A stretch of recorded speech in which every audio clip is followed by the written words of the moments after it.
আপনারা এই 10টা কাজ কখনো ছাড়বেন না। আমাকে ওয়াদা করেন এই 10টা কাজ আপনারা বাচ্চাদের ফিউচারের স্বার্থে কখনো ছাড়বেন না ইনশাআল্লাহ। তো আমার 10টা নসিহত হচ্ছে, এক, যে আমাদের বাচ্চাদেরকে ওদের লক্ষ্যটাকে স্থির করাবেন, ওদের জীবনের লক্ষ্যটাকে 1 নাম্বার জান্নাত।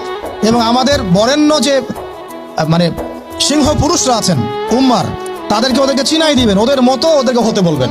তোমাকে হামজার মতো হতে হবে, তোমাকে খালিদের মতো হতে হবে, তোমাকে ওমর ইবনে খাত্তাবের মতো হতে হবে, তোমাকে আলী ইবনে আবি তালেবের মতো হতে হবে, তোমাকে মারিয়াম আলাইহিস সালামের মতো হতে হবে, তোমাকে আয়েশার মতো হতে হবে।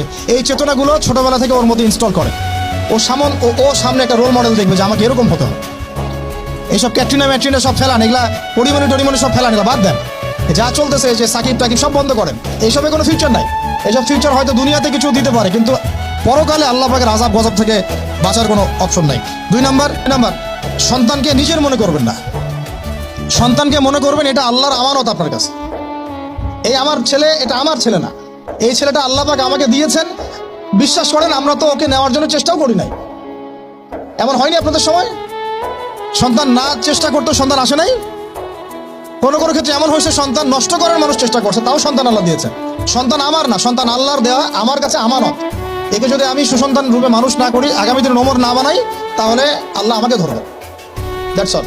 1 নাম্বার, সন্তানকে ওর গন্তব্য চেনাবেন, ওকে আমাদের সিংহ পুরুষদেরকে পরিচয় করাই দিবেন, ওর মতো তাদের মতো হতে বলবেন। এবং সন্তানকে আপনি নিজের মনে করবেন না, সন্তানকে মনে করবেন আল্লাহর দেওয়া জাস্ট একটা আমানত।